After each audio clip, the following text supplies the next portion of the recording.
I'm Fawn Patterson with Lincoln Electric, and today we're going to go over how to switch your weld head from one track to the next. The first we're going to start with is the M45, which is our low profile. I'm going to go ahead and adjust the wire feeder so I can put it on a flat track. I'm going to release the clutch and release the clamp and then put it over on the flat track. Everything that is red is on here is something that you're going to adjust by hand or touch, and then everything else is toolless. The next thing I'm going to do is go ahead and get my M85 off of the vertical track in the back.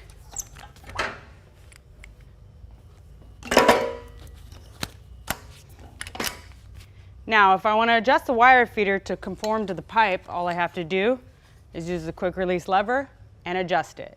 Now, to get it back to the flat track, once again, release the clutch, release from the track, and we're good to go. Thank you, and for more information, please go to lincolnelectric.com.